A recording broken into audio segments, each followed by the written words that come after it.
If you could see her through my eyes, you wouldn't wonder at all. If you could Well, at the time I started writing this, which was way back in the mid-1980s, I was employed as a copywriter at Saatchi & Saatchi. And so writing about a sort of temperamentally unemployable, awkward squad guy was really just kind of almost semi-autobiographical, really, you know. It felt like a kind of Gestapo anyway, working in advertising in those days. You know, in all, you didn't have to wear a uniform, but in all other respects, it just felt, you know, like a kind of really awful dead end for me. So I could draw on that. And the other good thing was, I remember writing a lot of it in the office, which. Because I mean that's why we were talking about this earlier, and I was saying, well, that's actually why so many novelists have been copywriters. It's because I hope I'm not sort of insulting too many advertising men here, but I mean, I mean, a lot of the stuff you get asked to write is kids stuff, really. I mean, a 30-second toilet paper commercial shouldn't take you that long. Really. So, I mean, in my case, it took, you know, I used to sort of knock it all out on a Monday morning, and it would give me the rest of the week free from my work. And the appearance of being busy on a company mission at the same time. Oh, yeah. I mean, as long as you were typing something, they didn't seem to mind, really, what you were typing, actually. So, I mean, Bernie was, I mean, it was him contra mundum. And that was really very much the way I used to sort of think of myself, you know, throughout my entire 20s. I burned one good career after another. I started out as a lawyer. I was briefly an academic, teaching law. I remember there were 4 girls in my little seminar group, and I'd slept with 3 of them, which is you know, that's very unprofessional now. I think. And I sort of kind of think, well, you know, I often get sort of, and I don't mean to be sort of conceited here, but I do often get compared to Raymond Chandler, and I think, well, I'm luckier than him in the sense of the material I have to work with, because all Chandler had to work with were a few corrupt DAs and some, you know, dodgy mayors and a casino owner or two who was, you know, greedy and a murderer. And you know, and also famously, he said, when I run out of inspiration, you know, I have a guy walk in with a gun in his hand. Well, I have somebody from history. I have some of the worst people in the world who can walk through the door. I can have Goebbels walk in instead of a guy with a gun in his hand. And I just feel that I have the chance to be able to say a lot more than just your average crime novel. I mean, I don't read an awful lot of crime fiction for that reason. I just don't feel that, you know, it doesn't satisfy me in the sense that it's able to say anything. Well, the French think of me as a political novelist, sometimes a historical novelist, and really that's kind of the way I look at these novels. They're more about politics than they are about crimes. Bernie's not a particularly good detective in a way, because there's not an awful lot of solving goes on. There's a lot of happening that goes on. Things happen to him rather than, you know, he gets to sort of sleuth and, you know, clues and things like that. I mean, I give a stuff about clues mostly. I'm not, you know, clues don't interest me. And labels don't interest me either. I mean, I always wanted to write books the way Stanley Kubrick directed movies, which is that, you know, he does, you know, Strange Love, and then he does, you know, 2001, and then he does Clockwork Orange, and then he does Barry Lyndon. They're all completely different, and it seems to me that that's what I would like to be. Is a, if it doesn't sound too grand, is an auteur, you know. And I'll tell you the absolute truth is that each Bernie Gunther novel I write, I don't want to write it at all. Each one I'm you know, about to start another one, and I know that I've got to I mean, if Chandler talks about the mean streets of the character, it's the bloody author who's got to walk down the mean streets.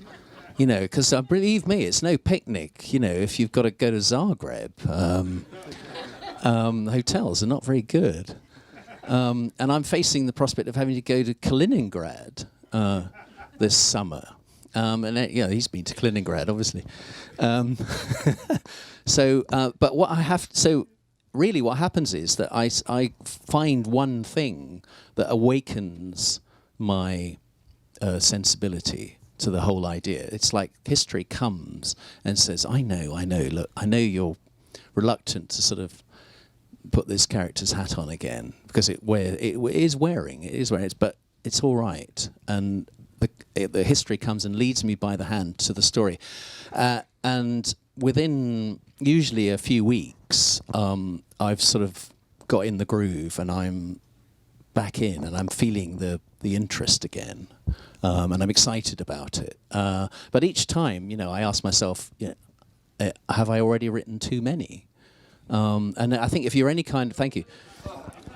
Well, if you're any kind of a writer, an artist or whatever, you should always ask yourself this question, should I stop? Because... because you can't get the spin on the ball that time. Well, yeah. Or is it artistically worthwhile? And you have to keep asking yourself. Otherwise, you're just knocking it out. And it's just each year it's a goose that lays a golden egg. And for a lot of guys who write a series, that's how it is.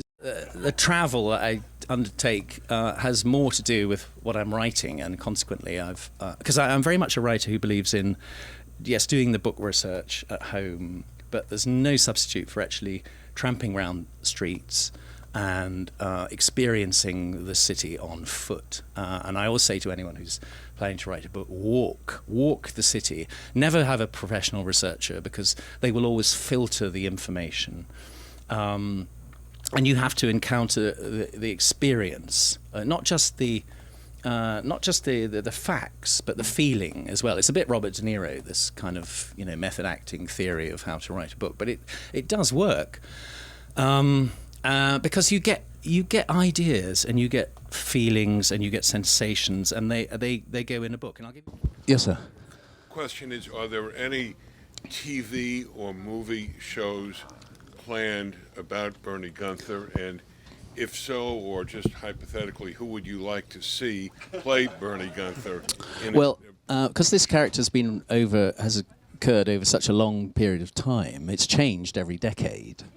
So when I first started writing, there was an actor called Klaus Maria Bandauer, who was in a wonderful film German film called Mephisto. He's a sort of impish, very cheeky looking actor who's got so much insolence in his face, and I always loved him. So he would have been one contender. There was a while when, and I know this will sound unlikely, but when Arnold Schwarzenegger was keen to acquire the film rights. I'm not making that up. So Big Arnie would have been a great, but well, at least he speaks German, But right now, the person would be my dream casting would be Michael Fassbender, because he's Irish German, he's good looking. So I think a lot of the women would agree that he's a sort of manly, but also quite sexy too. I mean, I don't want guys who are too muscular, who are too sort of thuggish, so he'd be and he's also a brilliant actor, and he's got that sense of humour. He's got that little glint in his eye, and I think that's absolutely essential. So that's my dream casting. There's always talk of one film company or another acquiring them, and it's a kind of mire at the moment, sort of separating out possibility from likelihood. That's a sort of very T.S. Eliot way of wriggling out of an answer.